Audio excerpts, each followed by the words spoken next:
बाबा रे टिके हुसियार थिबु कारण आमे हेलु पूरी पिला आमे का खाइबारे तो विष देई परनु प्रभु आमे पंचकोशी लोक आउ आमे जया होटल को जाके आमे भूल करचु आउ हमको प्रभु हमको क्षमा करो। से भौणटी खाइबारे विष देई नांती किंतु मटन रे पूरीवासी विष देई देइचंती। देखुचंती तो केमिति आमर दुई भाई जाक नंदा होउचंती बड़ भाई तक जो मटन खाइले गो मांस पाप छुईला नंदा होउचंती। पंचकोशीवासी क्षमा कर जे आमे किछि जानिनी जो जोठी बा अछंती आउ जया होटल को जाइछंती आउ आरो पाचिति कोउठी न कोउठी करंतु आमे जगन्नाथ पाखरे आत्मसमर्पण करछु आमे खाइछु आमे आज्ञा आज पाचिति हेइछु आउ जगन्नाथ पाखु जिबु लोकनाथ दर्शन करिबु आउ आमे आज नरेंद्र आज्ञा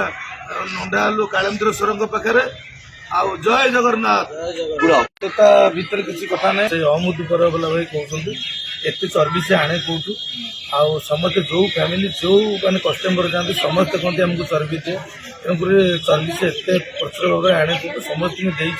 आम यहाँ स्पष्ट भाव में जानी सारे आम मन को पाप छुँचु जहाँ मन को पाप छुँचु से करूँ आम जगन्नाथ प्रेमी आमको भल लगुनि आमको आज 8 दिन है आमको बाड़े पिटी विष कहला भाई लगुला एवं आज्ञा यार जो पार्थित आम कलापर आमको ये निजी शांति लगुच आम भावुँ एमती समस्ते कले समस्त भल लगे आ समस्त घरे जो आज्ञा ये जो जया होटल खाई आसिक विभ्राट करते मारुले बहुत प्रकार अत्याचार करते या सब बंद हम किंतु आम ये सरकार पाखे नवेदन रखू ए प्रभु ए ओडिशा रे ए गो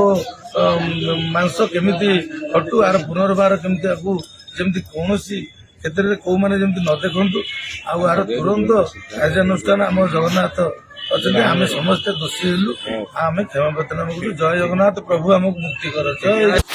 देखिले तो भाई जनक सब कौन कहते बर्तमान शुणिले जो यूट्यूबर मैंने सब जाए मागणा खाऊले से सब केवे पूरी जाई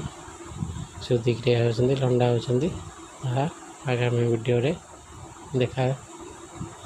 देखा पाइबे। जय जगन्नाथ।